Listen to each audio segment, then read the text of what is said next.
Saudara-saudara, ketika Nabi Muhammad SAW Isra Mi'raj, Nabi Muhammad beliau bertemu dengan satu malaikat yang memiliki 1000 tangan. Di setiap tangannya malaikat itu memiliki 1000 jari. Maka Nabi Muhammad bertanya, wahai malaikat, untuk apa Allah menciptakan kamu? Kamu memiliki 1000 tangan. Di setiap tangan kamu memiliki 1000 jari.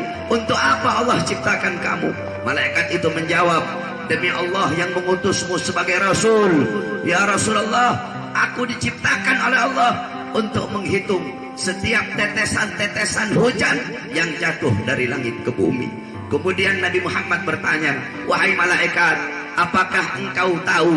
Apakah engkau bisa menghitung? Apakah engkau tahu berapa banyak jumlah, berapa banyak bilangan tetesan-tetesan hujan yang jatuh dari langit ke bumi semenjak Adam diciptakan hingga saat ini? Apakah kamu bisa menghitung berapa banyak jumlahnya? Malaikat tersebut menjawab, demi Allah yang mengutusmu sebagai Rasul, ya Rasulullah, aku tahu berapa banyak jumlah. Aku bisa menghitung berapa banyak tetesan-tetesan hujan yang jatuh dari langit ke bumi semenjak Adam diciptakan hingga saat ini. Aku tahu berapa banyak jumlahnya. Aku bisa menghitung daun-daun yang gugur dari tangkai di seluruh pelosok bumi. Aku bisa menghitungnya ya Rasulullah. Nabi Muhammad merasa takjub, Nabi Muhammad merasa kagum dengan kehebatan malaikat tersebut. Tiba-tiba malaikat itu berkata, akan tetapi ya Rasulullah, ada satu kekuranganku dan kelemahanku ya Rasulullah. Kata Rasulullah, apa itu kekurangan dan kelemahanmu? Malaikat itu menjawab, kekurangan dan kelemahanku ya Rasulullah, yaitu ketika umatmu berkumpul di satu majlis untuk bersalawat kepadamu, memuliakan kamu, mengagungkan kamu, memuji kamu, disitulah kekurangan dan kelemahanku, karena aku tidak bisa menghitung berapa banyak rahmat, berapa banyak pengampunan yang Allah berikan kepada umatmu yang duduk bersalawat kepadamu ya Rasulullah. Saudara-saudara, tetesan hujan yang jatuh dari langit ke bumi dari zaman Nabi Adam hingga saat itu bisa dihitung. Kita duduk di sini bersalawat kepada Nabi, malaikat itu bingung karena dia tidak bisa menghitung berapa banyak rahmat dan pengampunan yang Allah berikan kepada kamu pada malam hari ini karena bersalawat kepada baginda Nabi besar Muhammad sallallahu alaihi wasallam. Sangat banyak keutamaan daripada bersalawat, saudara-saudara. Salah satunya yang dijelaskan dalam kitab bahwasanya di zaman Nabi Allah Musa alaihissalam, di zaman Nabi Musa alaihissalam, ketika itu ada sebuah jenazah. Ada satu jenazah yang dimana jenazah ini ditelantarkan. Ini jenazah dibuang di emperan, saudara-saudara. Kemudian Allah Subhanahu wa taala, fa'auhallahu taala ala Musa.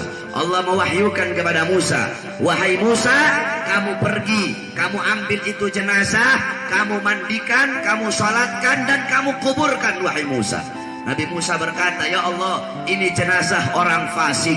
Ini jenazah orang fasik, ini orang suka berbuat dosa, ini orang bejat, dia suka berkelakuan buruk ya Allah. Sehingga ketika dia meninggal, orang-orang kampung tidak ada yang mau urus dia. Orang-orang kampung tidak mau sholati, tidak mau mandikan, sehingga mayatnya dibuang begitu saja karena ini orang-orang fasik ya Allah. Kata Allah, wahai Musa, kamu taat kepada perintah aku. Kamu ambil jenazah dia, kamu kafani, kamu mandikan, kamu kafani, dan kamu kuburkan. Ketahuilah wahai Musa, sesungguhnya jasad itu telah aku ampuni seluruh dosa-dosa dia. Nabi Musa berkata, ya Allah, kenapa kamu ampuni dia punya dosa?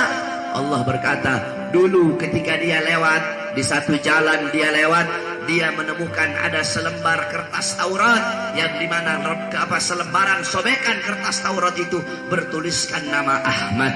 Dia ambil itu sobekan kertas, dia kasih minyak wangi, kemudian dia berkali-kali bersolawat. Sambil dia melihat itu kertas, dia bersolawat kepada kekasihku Muhammad.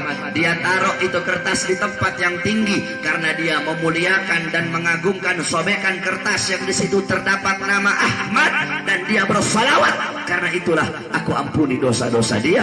Maka cepat wahai Musa, kamu ambil jenazahnya, mandikan, kafankan, dan kamu salati. Allah mengampuni dosa-dosa orang yang bersolawat kepada baginda Nabi besar Muhammad. Walaupun bagaimanapun kamu salawat, salawat adalah amal yang pasti diterima oleh Allah Subhanahu wa taala. Amal-amal yang lain kalau kamu sertai dengan riya, kamu sertai dengan fakhr, kamu sertai dengan kibir, tidak akan diterima kamu punya amal. Kalau kamu beramal, kamu sombong, kamu ujub, kamu riya, kamu bangga diri dengan amal itu, kamu punya amal itu tidak akan diterima.